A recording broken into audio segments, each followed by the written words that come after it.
Do you know how many Oreos make up one serving? Two. What kind of sociopath eats 2 Oreos, goes upstairs, and never comes back down again? I would have nightmares if I ate 2 Oreos and went to bed. I'd rather have no Oreos than 2 Oreos. I like Oreos, Kevin. That's comedian Kevin Fredericks performing stand-up earlier this year in Dallas. He has built a career making people laugh, and he does it very well. But he says the road to success was paved with a lot of failures.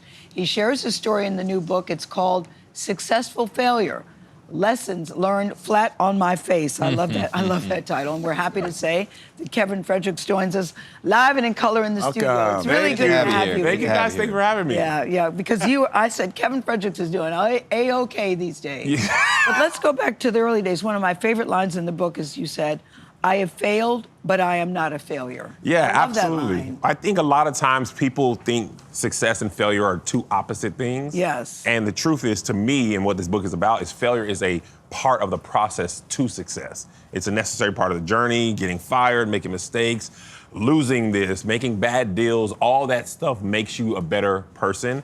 And to accept it and embrace it and welcome it. Not to do it on purpose. Yes. But to learn that you might not even know why this is happening. Yeah. But usually looking back, you realize, without this, I wouldn't have done that. It is funny how you can go through something, you think this is the worst thing that ever happened, and it turns out to be a blessing in disguise. We were talking about you getting fired at the bank. Yeah. Now, that conjures up, what'd he do?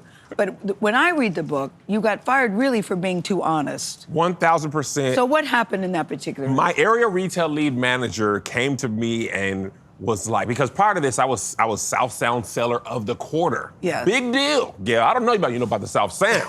That's from Lakewood all the way to Seattle. That was me. Okay. Number one, guys. Let the record reflect. Okay. I was the man that quarter. I had credit cards going, home equity line of credit. That was you. You were good at your job. I was good at my job, Okay. so she really saw the potential, but I wasn't really reaching that potential anymore. So she's like, what do you want to do? And for the life of me, I don't know why I told her the absolute truth. I was like, I want to be a comedian. I want to be an entertainer. I want to do plays and movies. She's like, yeah, but what do you want to do here? And I told her, I looked her dead in her eye and said, I'm just working here until I blow up.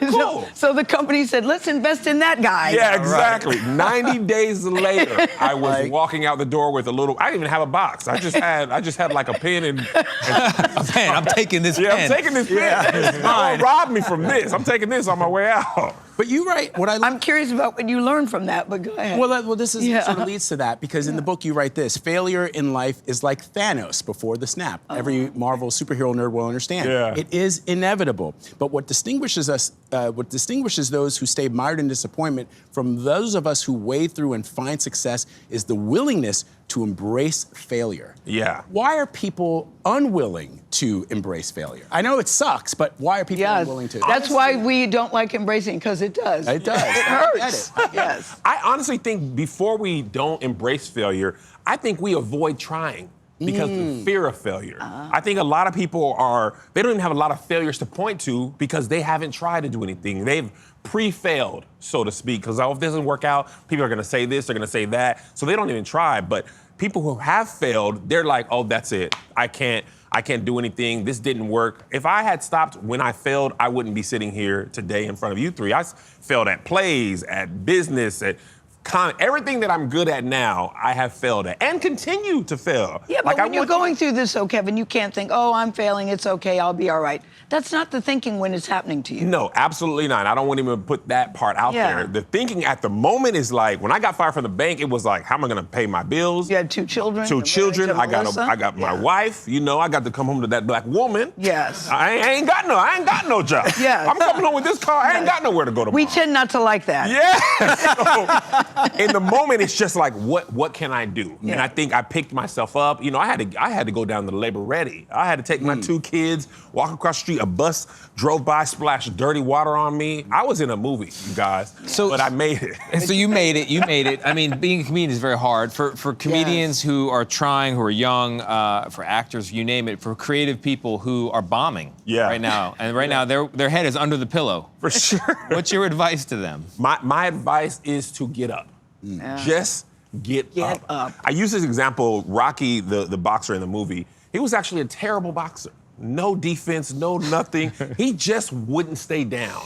And I think one thing that was really important is like Apollo Creed lost his confidence because when he should have knocked Rocky down, he kept getting up. Yeah. And I think if you can just get up, do a bad version of it, do an okay version of it, do 30%, it's done wrong is better than not done at all. But we should also say you were very funny. You got me in the book where you said you almost lost your black people card because you like gasp pumpkin pie. Yeah, I love pumpkin pie. I stand on it. I'm looking at you, America. Hey, what is wrong with loving pumpkin pie? Because black Nothing. people like sweet potato pie. Oh. And they won't stop me. And so he said his blackness was humiliated because people Yes, said, and I'm what's glad wrong with you? Thank you for not making me ask that. Yeah. I really appreciate that. I gave Vlad the wink. I was like, you and I are the same person. Kevin Fredericks, always good to see you, man. Thank you, guys. Thank you so much for having me. Continue success.